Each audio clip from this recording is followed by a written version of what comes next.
quite overwhelming to keep up to date with every AI update and every tool. So hopefully this session is really about cutting through the noise and explore how this tool can solve actual real problems and give us some solution. So I'm really excited to be joined by Justin DiMarco, co-founder of Groovedesk and formerly marketing and digital strategy director at Redlight. Justin is one of the smartest guy I know around this topic, so I'm really glad that he can join us. And yes, thank you, Justin, for being with us. I guess the best way to start is if you can, tell us how you get here, how you got started in the music industry, and how you got to where you are today. Well, thanks for having me, Zach. Excited to be chatting with everyone. I guess just before we start, it looks like there's a few people in the waiting room. Just a heads up. My background is mostly in artist management and in marketing. I started my career as an artist manager and then eventually moved my way into marketing services, eventually joined Redlight Management here in LA, where I was, as Zach mentioned, the head of marketing for the electronic department. I held that role for about 5 years, basically running a shared services team that looked after all the artists and managers within the dance electronic department at Redlight. And a few years ago, I started a business called Mega Labs, which has historically done artist and label services. So we've run record labels, we've done music marketing campaigns, campaign management for independent artists, small artists, big artists, and the like. And a few years ago, we started building out a sort of productivity suite for music teams. And so that's what Zach alluded to here. We have a product called Groovedesk, which helps record labels and artist managers better manage their work. We've baked in a lot of automation into Groovedesk, a lot of functionality with AI that basically helps music teams, just release music more effectively, spend less time on admin and kind of, admin work so they can focus more on the big picture stuff. And so, there's a lot of stuff that can be done with our tool. There's a lot of stuff that can be done with off-the-shelf tools. And so that's what we're here to talk about today. Yeah, thank you. And I was going to say, you're based in LA, but Based in LA. Yeah, cool. And you originally from Canada? Montreal. Yeah, cool. Originally from Montreal, moved to LA in 2018. And so that's been my home since then. Amazing. Yeah, I think a good way to start, as I said before, I think there is obviously a lot of updates, a lot of new tools, a lot of information about This AI. meeting is being recorded. Oh, there you go. Just in case you doubted that this meeting was recorded, it is. I don't know if everyone heard that, but yeah. We are recording the meeting once again. So yeah, I think there is a lot of information floating around, and I think it's easy to get lost. It's easy to feel overwhelmed and not kind of clear on where to start. And I think, from my side, one of I guess first question to start is, how do you get about deciding where to use AI and what's worth automating versus what should be done manually? What's the framework around like how to get started in this space? Well, what I tend to do in general is there's a lot of people out there that showcase how they work, with these tools, whether it's on YouTube or Reddit or Twitter or newsletters or podcasts. There's a lot of information out there. As you mentioned, it can definitely get overwhelming.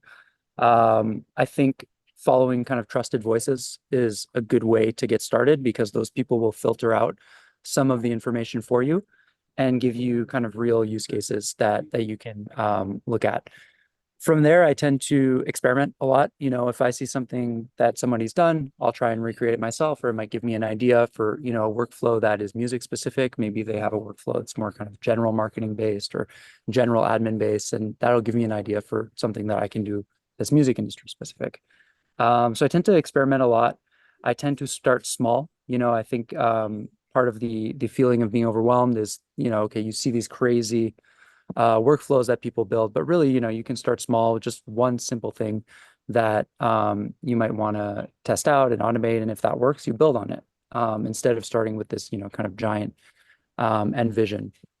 But to get back to your question about what to automate, the way that I think about that is, well, first off, if you think about automation, a lot of the work that we do in music is taking data from point A to point B. You take data from an email and you put it in a spreadsheet. You take data from a spreadsheet and you put it in a form, so on and so forth. Those are the kinds of workflows where automation can be quite effective.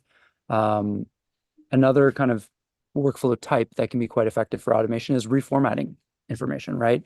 So if you have a DSP pitch, what are you doing? You are formatting your data in a specific structure that helps you pitch it to, a partner.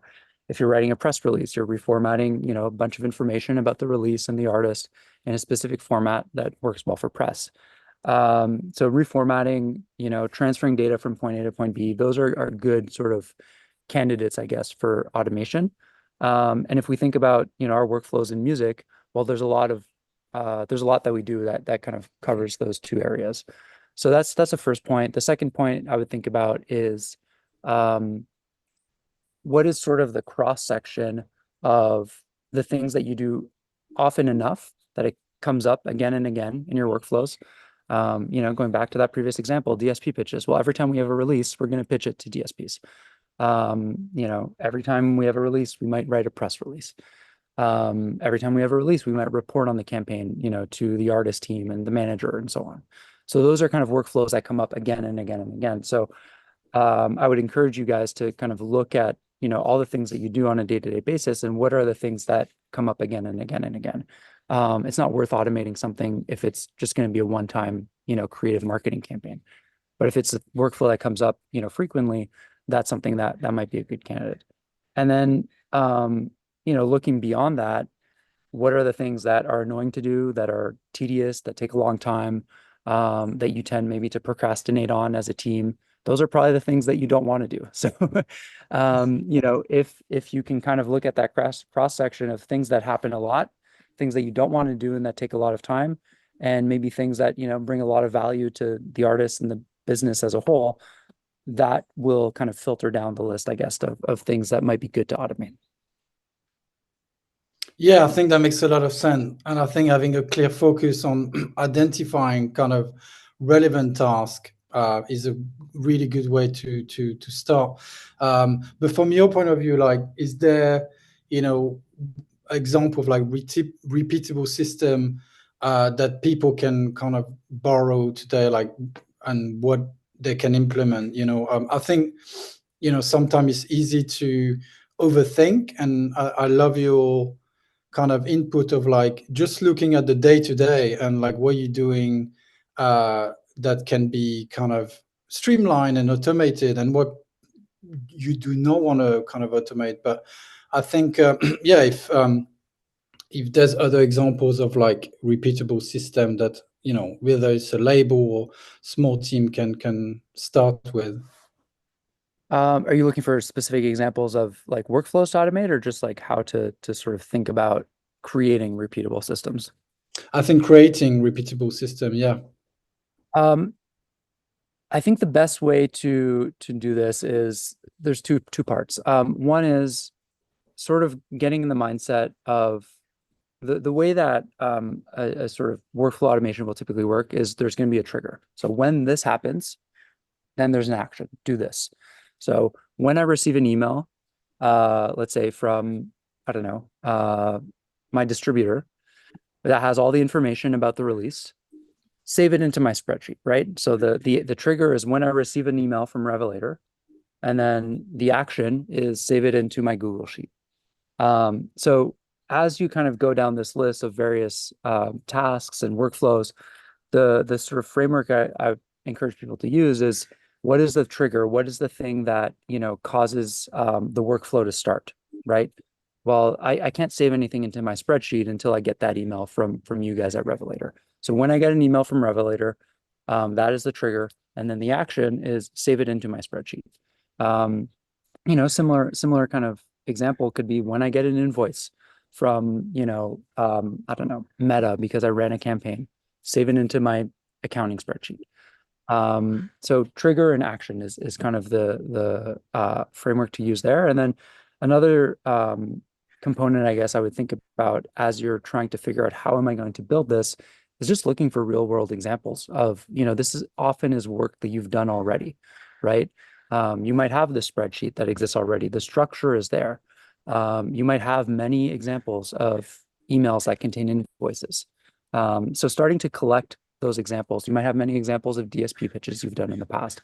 You might have many examples of, I don't know, social media timelines that you've prepared for your artists and your releases in the past. You already have the building blocks for starting to put this together. It's more at this point a question of bringing some structure around those examples and bring some structure around the work that you're doing already. And so I think taking this framework of like, what is the thing that triggers the workflow and the automation? And then what are the examples of the work that I have already? That will set you on a path where it's a lot easier to get started than if you're just starting from like a blank page and trying to think, okay, what am I going to automate today? Yeah, no, completely. And I think just to talk about how, how to, not necessarily how to automate, but how to improve on the kind of result that you get from, some of these tools. I know we've talked before the meeting about context engineering. I think that's an interesting take on. I think essentially a lot of people think of like prompts as kind of one-liners and uh, hoping to get a good result out of ChatGPT or Claude, but I'd love to get your take on how to improve also that side of like essentially, well, it sounds a bit technical, but context engineering. So where the best way to feed the AI model to get the best results for for marketing and also in general. Yeah, so there's this term context engineering that you alluded to that a lot of people in the sort of AI automation community use. And what that means is giving the AI models enough context to understand what you need and how they can do the job well. And so if you think about, this in sort of real world human terms, if I join Revelator and you tell me, hey, Justin, go make a marketing plan for this record label. I've never heard of this record label. I've never heard of the artist. I don't know how Revelator does their marketing plans. I don't know what the budget is. I don't know anything. You just say, can you make me a marketing plan for this single coming out next Friday? Well, whatever I put together is probably not going to be that good, right? But if we have a meeting and we talk about the artists and you give me a bunch of information about their past releases, their brand, what their audience looks like, music they've put out in the past. You show me some examples of how Revelator marketing plans are typically structured, what the budget looks like, what has worked well for you guys in the past, what has not worked well for you guys in the past.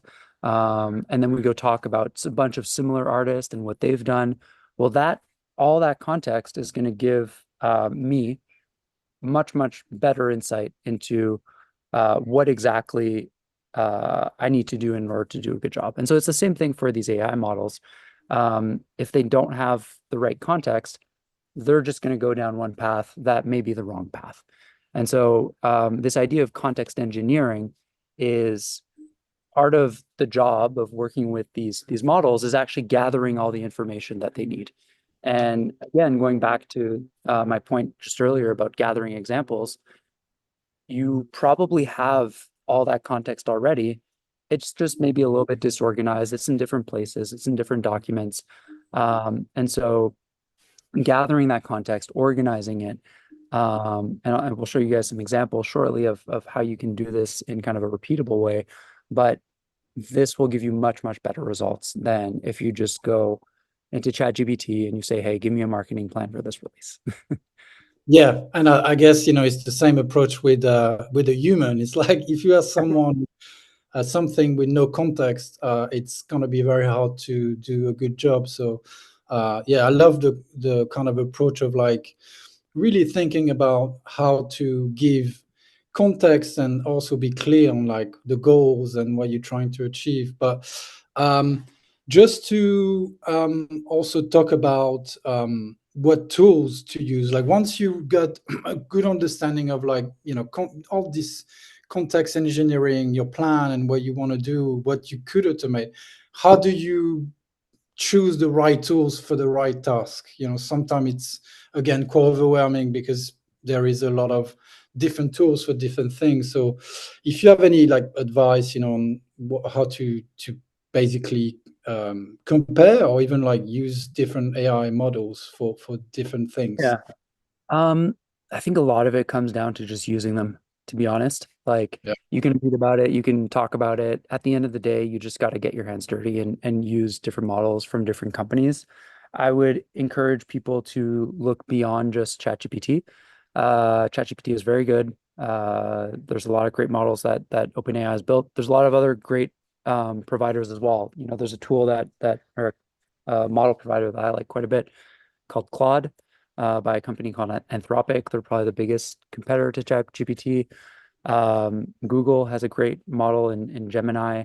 Um, there's Grok, which is built by X or XAI. So those are probably the four top kind of models that are out there. Whatever the best one is changes every week. As these companies drop kind of new versions and the other ones kind of speed up to try and catch up, things change. But I would encourage people to just play around with them. There's sort of new types of models that have emerged probably in the last 6 to 12 months called reasoning models, which are basically if you've used these tools and you see things like thinking, or the answer takes a lot much longer to get to you. It's a model that is, reasoning through the answer. So it's not just, giving you question and answer right away, but it's saying, okay, this is what this person is asking for. In order to, build a marketing plan, I need to understand the artist. I need to understand what strategies are effective. Another thing that is happening with these kind of AI model providers is they're baking in tools into their chat platforms. So whether it's ChatGPT, whether it's Claude, a lot of these models now have access to the web, so they can go research information. You can tell the model, "Hey, go research this." You can tell the model, "Go to this website and find some information," and it can go to the website and extract information from that website. Um, what else did I mention on tools? Uh, What about Notion? Because I think you've kind of built a really solid business around Notion, and I'd love to get your take. I mean, I know they've announced this big AI agents feature. I mean, I haven't had the time, to be quite honest, to explore it, but what's your thought on like this approach of having essentially a platform where AI is fully integrated into other workflows? well, this kind of goes back to what we were talking about a second ago with the importance of context. And it turns out it's a little bit tedious to bring all your context into a ChatGPT conversation. Mm. Uh, there's a lot of information that we already have that exists in emails and documents and all kinds of other places. And so a lot of sort of modern productivity software is starting to bring AI into the tool itself. And that's what we're doing with Groovedesk as well. You know, part of what our platform does is we have, the artist catalog and we have all the releases in there and we have meeting notes and we have all this context around the company's business that exists in the platform. Like you mentioned, Zach, we built our platform on top of Notion, and what Notion is doing and what other companies are doing is bringing AI into the platform. So instead of taking this context from Notion into ChatGPT, let's bring ChatGPT into Notion and give it access to all our documents. I think that's definitely where things are going. The effectiveness of some of these sort of built-in tools varies quite a bit. To your point about the Notion specific examples and the agents that they've announced, I think they announced it last week, so I haven't played around with it too much either. But the idea is that, over time, AI will come into the tools that you're using. The results will be better if you have access to the documents and things like that. Um, so yeah, I guess that's my thoughts on Yeah, Notion. yeah.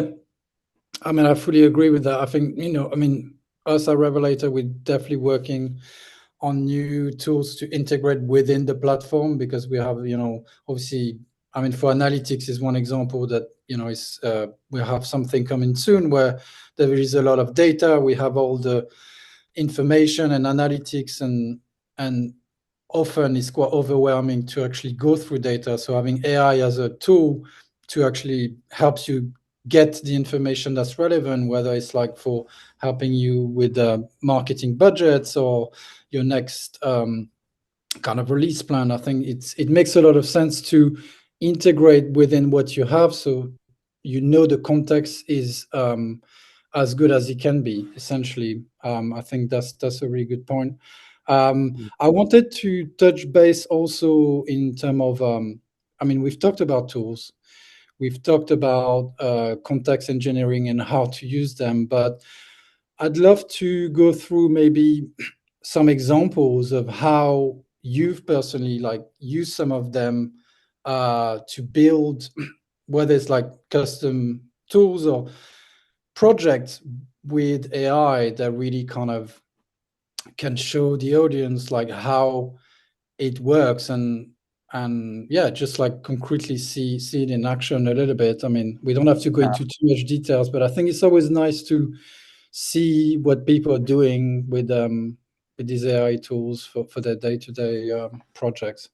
Let me just share my screen. I mean, one thing that I would mention as well, just on the tools front, um, both ChatGPT and Claude have this functionality around custom projects. And that is a lot of how I've created, some simple reusable systems using AI as part of like music marketing processes. What custom projects are is basically you have sort of a project level prompt set of instructions of what the AI should do, but then you're able to save a bunch of context around that specific project.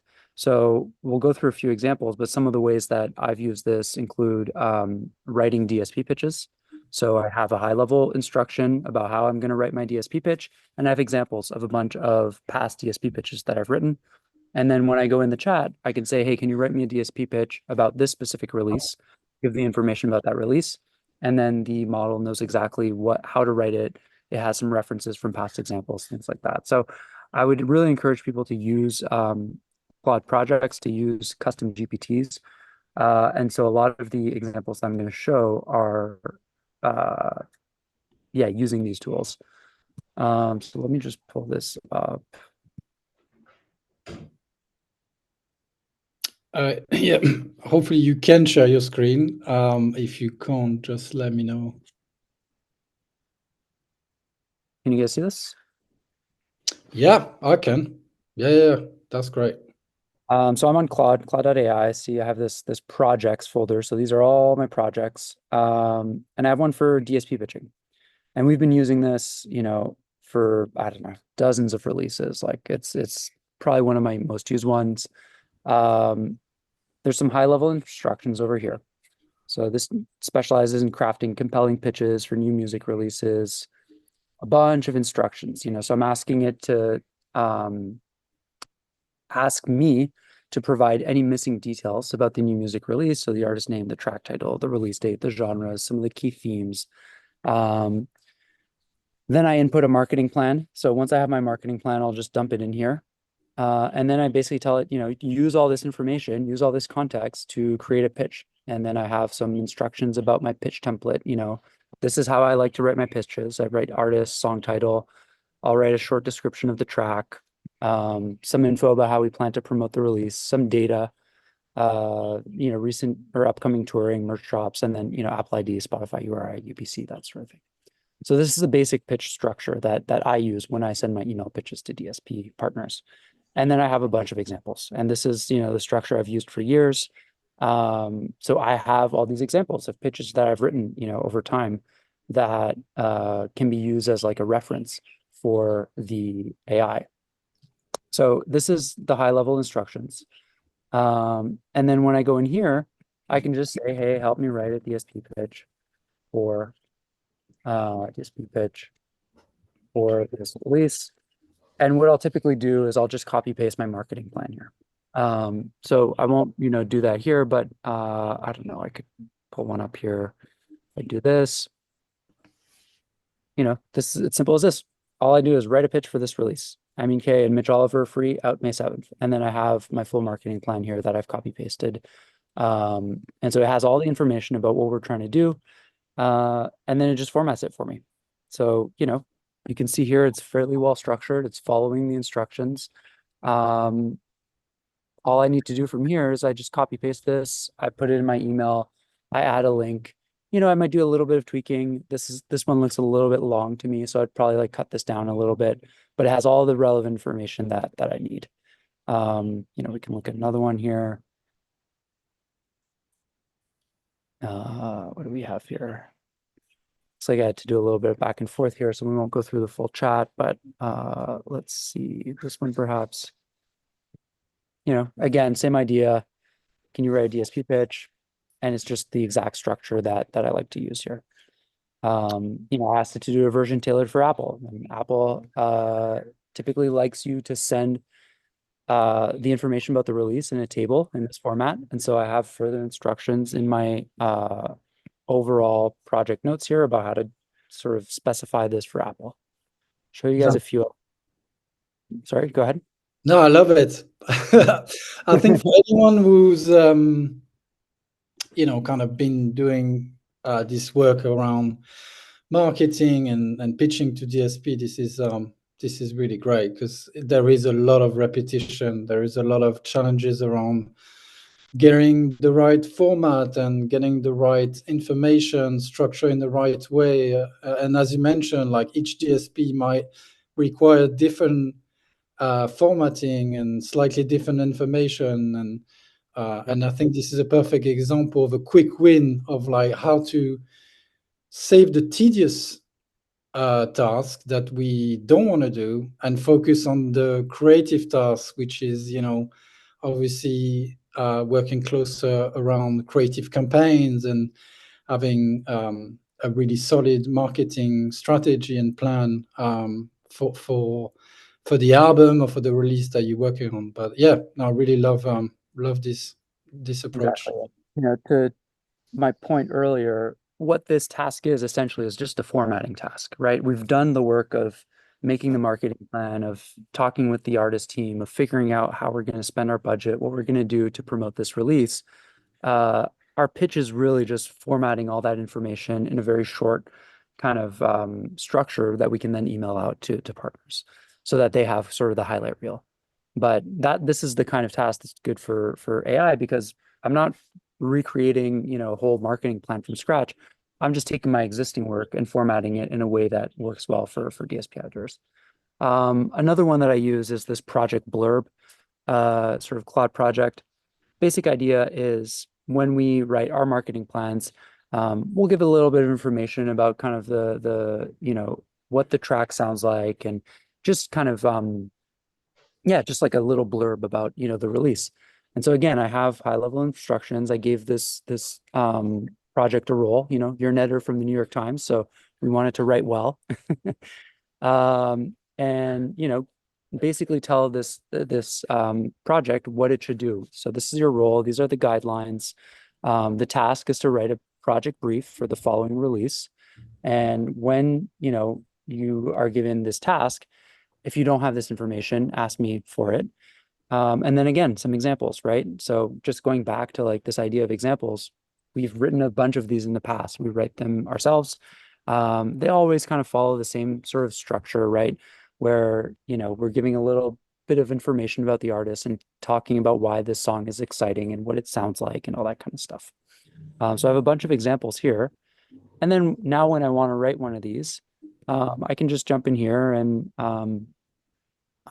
let's see, let's find a good example here. Write a project blurb. So it's asking me for more details about the artist. It's asking for a specific release description, any additional quotes. So if you have a quote from the artist, typically we ask the artist for a quote about the song. And then it's giving me a few options here. So rising electronic star, yet more, returns with a 2-track EP via blah, blah, blah, blah, blah. So I have a few options here. And then what I can do is take the best elements of each of these options, ask it to combine them into one final option.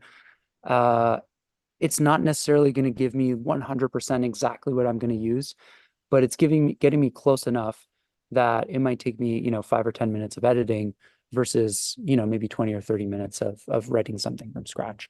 So this is another example of a project I like to use. What else? I think this is another interesting example that is probably very useful for people. What I did in this case, we were running an album campaign for Lou Phelps, who is a sort of dance rap artist. He's actually Kaytranada's brother, so a lot of his music is produced by Kaytranada. And what I wanted to do for this specific release is kind of create a hub with all the information about Lou Phelps, about the album. Going back to that conversation we were having earlier, Zach, about, hey, I'm coming into Revelator and I need to write a marketing plan for a campaign. Well, this is all the context about that artist, right? So what I did in this case is I added a bunch of resources and context about Lou Phelps. I added some transcripts from a couple calls with his manager, where his manager was talking about the release, talking about Lou's brand, about some of the recent work he'd done as an artist. I went online and found a bunch of interviews where Lou was talking just about, his career and his artistry and stuff like that. And I dumped all the interviews in here. So you can see article 1, article 2, so on and so forth. And then I built this sort of artist info profile, I guess, that had some context on the artist, on our business, on, basically this campaign. So here's a quote from Lou about the album. This album is about promoting, so on and so forth. Just some general info. So the album's called Shall Bay. We hadn't set a release date at that point. The distributor's foundation. Here's the info about the manager who's working on our team. Some information about Megalabs and the services that we provide, so that the had all that context. I then put the artist bio, and then I put a bunch of stats. So I think I went into Chartmetric, pulled a bunch of information about the artist, total fan base, monthly listeners, his primary markets, top cities, past playlists that the artist had been on, all kinds of stuff, related artists, So between all of this information over here, I'm starting to have a pretty good profile of what this artist looks like. And so if I go in here to like start a conversation with the AI and I want to work on a marketing plan, well, we're not starting from scratch. We're not saying, hey, write me a marketing plan for a rapper. We're talking about a marketing plan for this specific artist that talks about, his vision as a musician, what he hopes to do with this album. I think I put in some examples of past marketing plans that we've done for other artists, so that the AI also had context on how we like to do our marketing plans.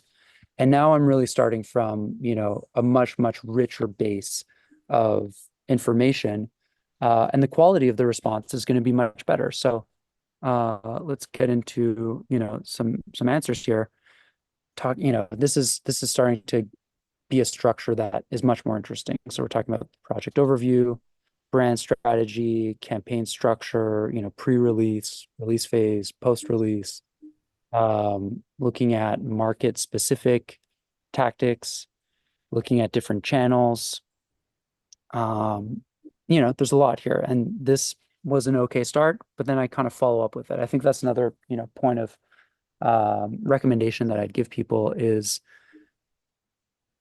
the first answer might not be the best answer. And that's normal. That would probably be the same thing in a real world context. If I have somebody on my team build a marketing plan for us, if that person is newer to the team or hasn't done a ton of these before, it might be a good start, but they might need some feedback and they might need some specificity about how to make it better. So I gave a little bit of feedback here, gave it some instructions on how to make it better. And then here I'm getting, a much, much improved marketing plan. So the first version was okay. Now we're getting like much better. So, more information about our key markets, the artist narrative, quote from the artist, just much kind of stronger context here. So I would encourage you to go back and forth with the models. I've seen a lot of people just sort of, I don't know, say, oh, the answer's not that good. And then you look at the conversation, they didn't give a lot of context. They had a pretty, vanilla prompt that didn't have a lot of information or detail about what they were looking for. And they didn't really go back and forth with the AI. Yeah. So, I think it's really important to set your expectations right, I guess, and understand how to get the best output out of these tools. So Yeah. going back and forth, is going to help you get better information. Giving a lot of context is going to help you get better information. Having a really good prompt is going to make a difference as well. And, we didn't talk too much about this, but something that that I use at times is I have this project that just helps me get better prompts. I've written a set of instructions about how to get a good prompt. Um, so, all prompts must include a role definition, the primary objective, specific constraints, a lot of detail here. I didn't even write this prompt. I think that what I did is I found, somebody who was talking about how to write good prompts, took Mm. that information that they give, and then told an AI, hey, I would like you to write me a prompt generator set of instructions using this information of these best practices. Here's another tool that might be useful. If you go to console.anthropic.com, Anthropic is the company that makes Claude, which is another one of these AI tools. They actually have a prompt generator. So I could just go in here and say, hey, write a prompt for how to write great music press releases.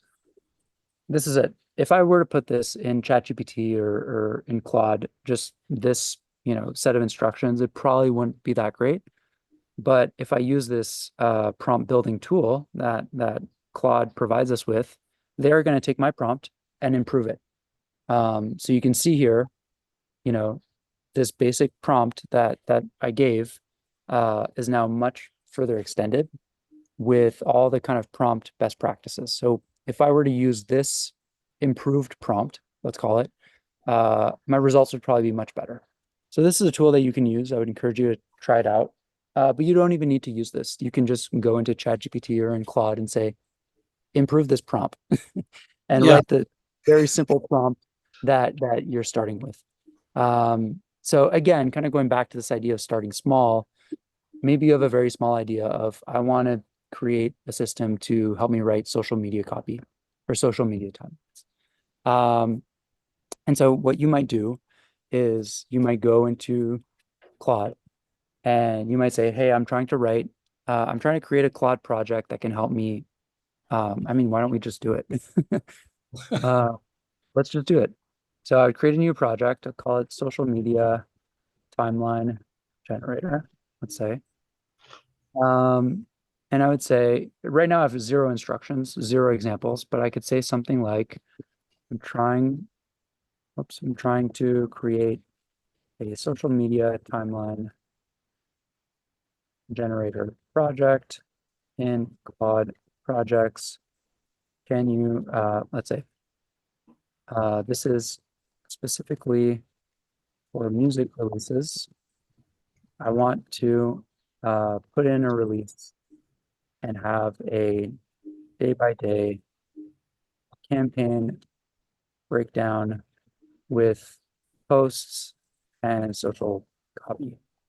I'll provide some examples.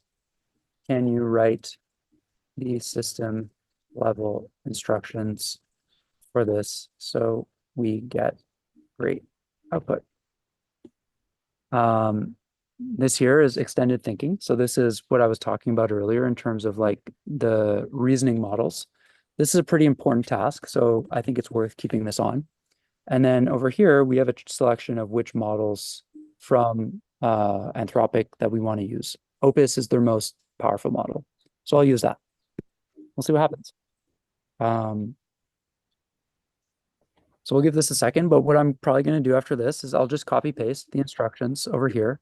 So there we go. We have a music release campaign generator. It's giving it a role. It's giving it specific capabilities, all kinds of stuff over here. And we didn't even provide any examples whatsoever. This is just like very kind of basic. You could imagine that using a bunch of examples from your past campaigns would probably drive better results. But this is, just for the purposes of creating an example. All right. So we'll take this, go back up here. I didn't even look at this. Let's just assume it's good. Remove these instructions and save instructions. And then I would probably just add a few files over here that have examples of past campaigns that I've run. And now I'm starting to get a Claude project that can help me write these social media timelines for my releases. So you can see Amazing. how we're building this, step by step, not trying to get overly complex, just starting small, examples, instructions, asking the AI to help you. And now we have like a reusable project that we can use for our releases. Yeah, this is this is amazing.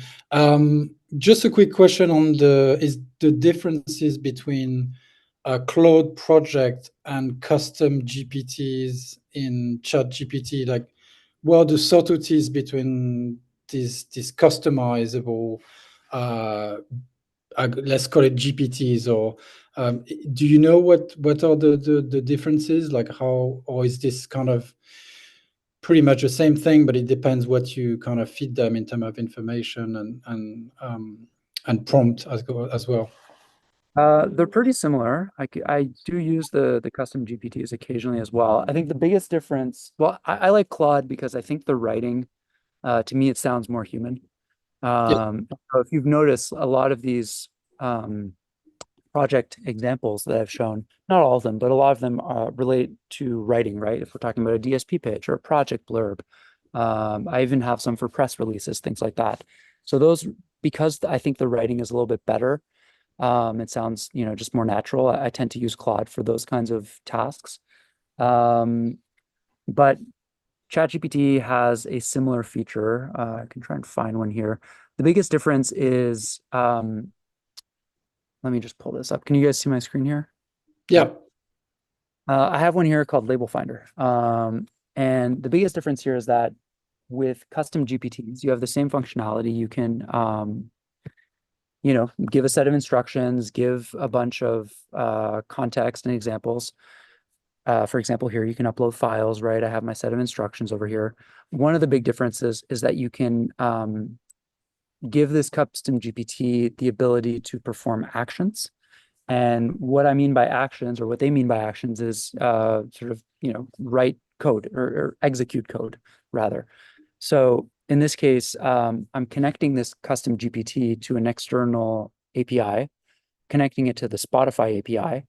And so what this custom GPT has is a set of instructions that says, when I give you a link to a Spotify playlist, find all the record labels that were on that Spotify playlist. And the way that it finds the record labels is through the Spotify API, and it has a little bit of code here on how to do that. I did not write this code. ChatGPT wrote this code for me. I just told it what I wanted to do, and I gave the instructions for the Spotify API.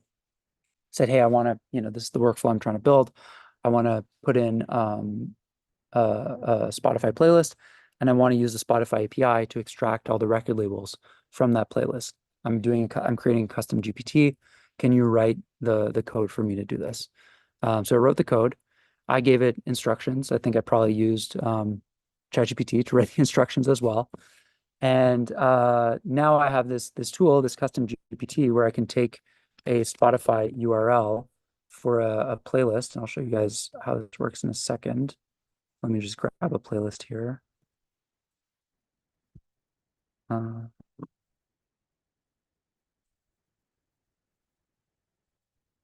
Just a moment.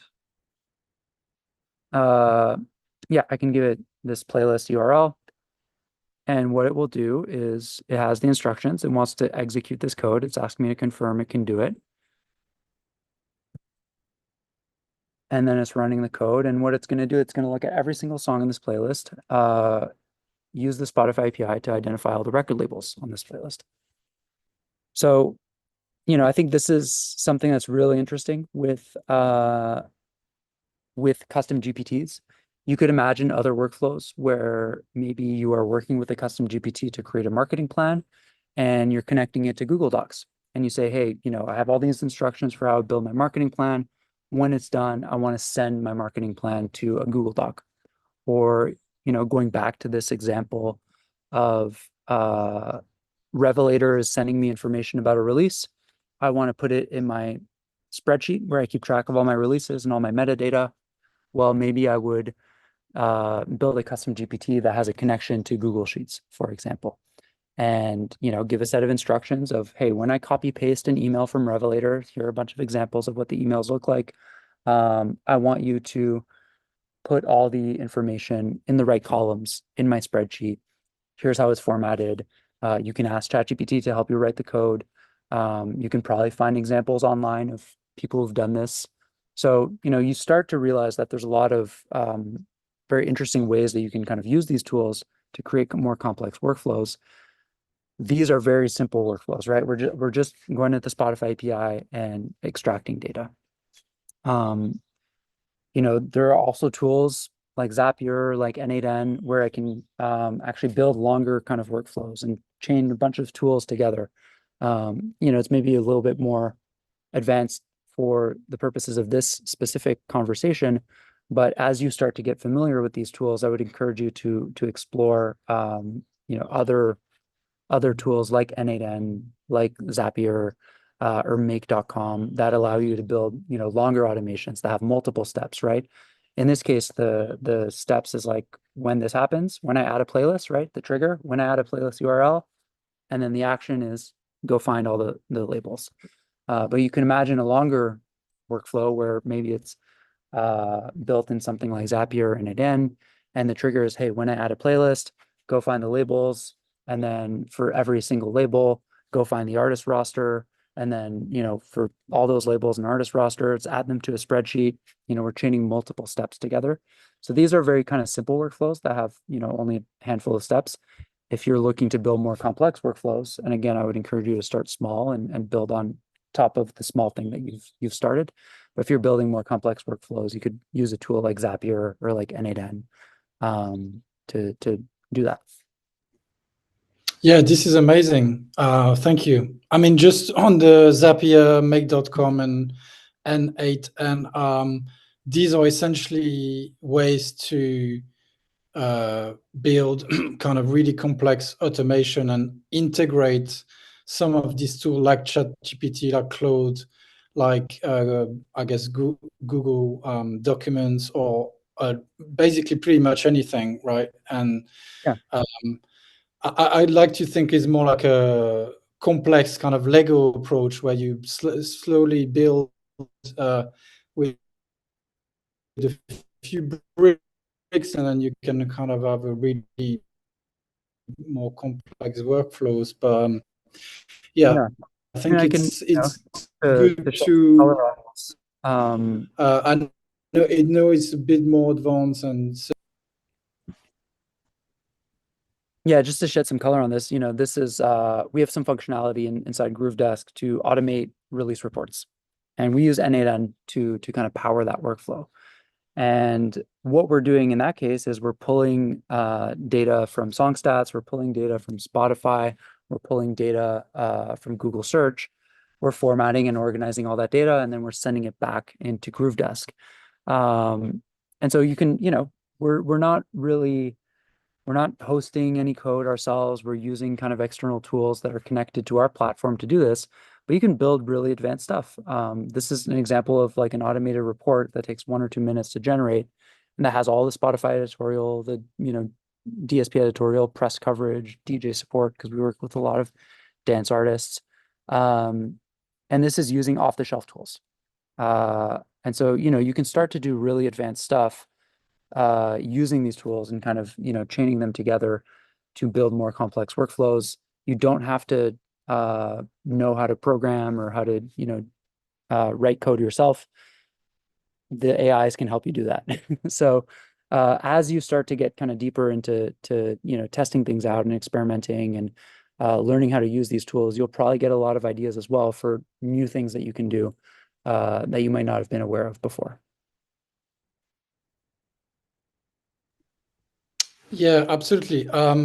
By the way, can you hear me okay? Because I've got a slightly unstable connection, but if you can't, let me know. But I can hear you perfectly, so. I can hear you fine. All right, okay, so no panic.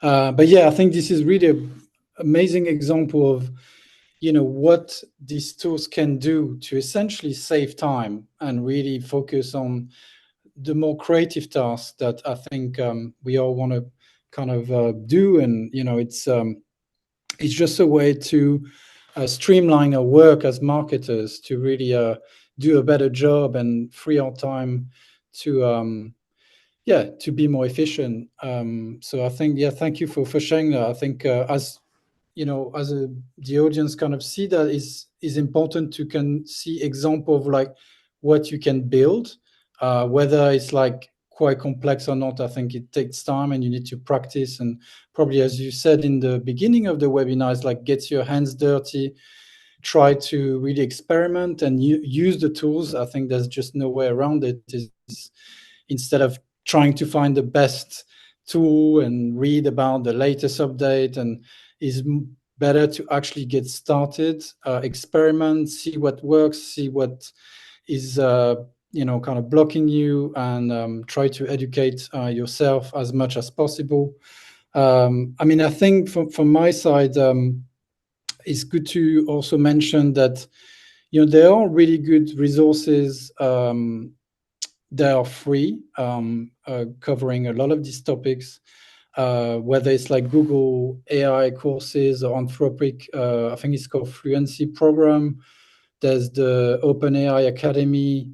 Uh, I think there's a lot of like really good free resources that are a great place to start for anyone that want to learn and want to kind of get started. I think it's easy to think you need a very expensive course and pay someone to teach you all of this, but I think a lot of it is actually easy to access, and once you get more experience, then you learn on by doing, like most things.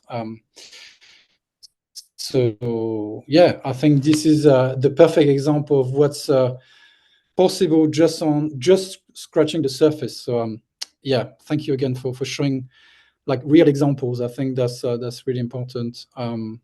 And yeah, I think from my side also, like what I've kind of tend to realize is, AI is like a great tool to build things, but you have to be aware of its limitation. I've read something, someone was describing AI as like a super eager intern who says, kind of yes to everything, but not necessarily great at pushing back. But better approach is to basically coach the AI to do what you want to achieve, and what you showed in the past of like almost asking the AI what they need to do a better job, like a reverse prompting almost, is a really good approach. Is kind of being aware of kind of how these tools work and what are the possibilities and limitation within this technology. But yeah, thank you again. We are kind of almost running out of time. I don't know if there was anything, Justin, from your side that you want to cover. I mean, I think it's worth talking about, obviously, Groovedesk that you've built, which is very much integrating AI into the platform, utilizing obviously Notion, but also building your own kind of AI automation around Notion to really essentially automate a lot of the tasks, whether it's for marketing or for I guess like day-to-day running a label. So yeah, I think this is quite an inspiration to see like what you can do with it. And I guess you're the perfect example of you've actually built a company around these tools to really streamline marketing and label operations. And yeah, it's important to see what's possible and experiment. Yeah, 100%. I think to your point, I'd encourage everybody to experiment. You can start really small and just build from there. It can be overwhelming. There's so much information. There's so many new tools that are dropping all the time. But really, I think, the reason I kind of started this focusing on the frameworks is that it's more about how you approach these tools than the specific tool itself. It's how you use the tool, it's how you approach it. Um, you know, a lot of these tools kind of do the same thing at the end of the day. All the examples I showed you in Claude projects, you can recreate those in ChatGPT custom projects. So, I think I would just encourage you guys to test out various things, play around with it. Don't be afraid to get your hands dirty. As Zach said, there's a ton of resources out there. YouTube, I think in general, is a great one, especially it's just helpful to watch somebody do it themselves, kind of like we did a little bit in this conversation. It was a little bit, we went through the examples quickly, but there's a lot of great content on YouTube where people show exactly how they're building things step by step. And you can just start by recreating something that somebody else has built. As simple as that. Just build something, just copy what somebody else has built. And then that will give you ideas for how to, change it to meet your own needs and the specific needs of your business. Yeah, absolutely. I'm looking if there are any questions, but I don't see in the chat any questions. So if no one has any question at this stage, yeah, we are gonna wrap up the session. So I just want to say again, thank you, Justin, for this amazing presentation and for joining us today. So before we wrap up, I want to mention that we have another webinar coming on October 15. We'll be joined by Alexiomar Rodriguez, who's a music and entertainment attorney, and our very own Jose Otero, who will be talking about LATAM, the LATAM market. So that's on October the 15th. And again, the webinar for today will be sent to everyone via email. So look out for that, hopefully by the end of the week. But yeah, thank you again. I hope you took away some useful stuff. I mean, I certainly did. So really appreciate all your input, Justin. And yeah, have a great day. And I hope to see you soon in LA, Canada, or somewhere else.